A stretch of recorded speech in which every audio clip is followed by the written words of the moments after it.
सागर एक जगह है मध्य प्रदेश में, वहां पर एक बिहारी जी का मंदिर है।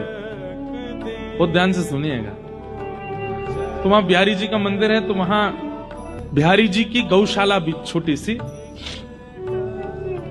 तो वहां गैया की सानी भी पुजारी जी करते थे, बिहारी जी की सेवा भी पुजारी जी करते थे। सानी समझते हैं? भूसा आदि उसमें चारा आदि मिला करके गाय के लिए उपयुक्त उसको बनाना, उसको सानी कहते हैं। तो पुजारी जी बेचारे पूजा भी करते, सेवा भी करते, गौशाला में सानी भी करते, सब करते। आज पुजारी जी पता नहीं क्यों श्रमित ज्यादा हो गए, तो गैया की सानी नहीं करी उन्होंने। तो स्वयं बिहारी जी गए सानी करने, ठाकुर जी निकल के गए और सानी करके आए। इतने में पुजारी जी लौटे आए, तो ठाकुर जी दौड़ करके गए और जाके ऐसे खड़े हो गए। जैसे ही ठाकुर जी जाके खड़े हुए, तो पुजारी जी ने क्या देखा, गौशाला से लेके मंदिर तक पूरे ऐसे भूसा पड़ा हुआ।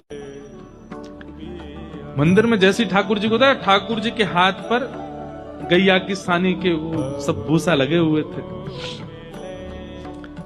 पुजारी जी समझ गए, बोले जय जय, आज मैं भूल गया तो आप सानी करके आए गैया की।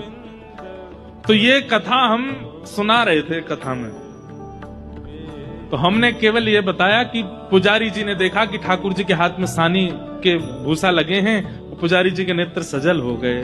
मैंने कहा भैया ऐसे बिहारी जी आपके सागर में विराजते हैं। अब इतना कहकर के कथा विश्राम हो गई। हम जैसे जाने लगे, एक बालक दौड़ा दौड़ा आया, बोले महाराज जी आपने क्या कर दिया? मैंने क्यों? आपने कथा सुनाई कि बिहारी जी सानी करके आए हैं, अपने आसन पे आके बैठ गए हैं, पुजारी जी आकर के उनको देख करके रोने लगे और आपने वही कथा विश्राम कर दी। मैंने इससे आगे कथा है भी नहीं। अरे कम से कम इतना तो बोल देते कि पुजारी जी ने कपड़ा लेके ठाकुर जी के हाथ पहुंचे, अब रात भर ठाकुर जी के हाथ में सानी लगी रहेगी।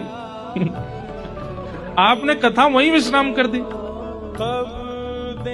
अब यहां देखिए, वो व्यक्ति कथा को कथा की तरह नहीं सुन रहा है, वो व्यक्ति कथा को ऐसे सुन रहा है कि प्रत्यक्ष लीला हो रही है, महाराज जी उसको बता रहे हैं। और महाराज जी ने ठाकुर जी के हाथ से सानी की भूसा हटाए नहीं। अब रात भर ठाकुर जी उसमें, उसकी वो बात मेरे ऐसे घर कर गई कि घर जाकर के कक्ष में बैठ के अपना आसन बिछा के मैंने फिर कथा करी। और कथा में फिर हमने कहा अकेले ही कि पुजारी जी गए और फिर बिहारी जी के हाथ में जल से थोड़ी वो सानी पहुंची और उसके बाद बिहारी जी की शयन आरती करा के सुलाया।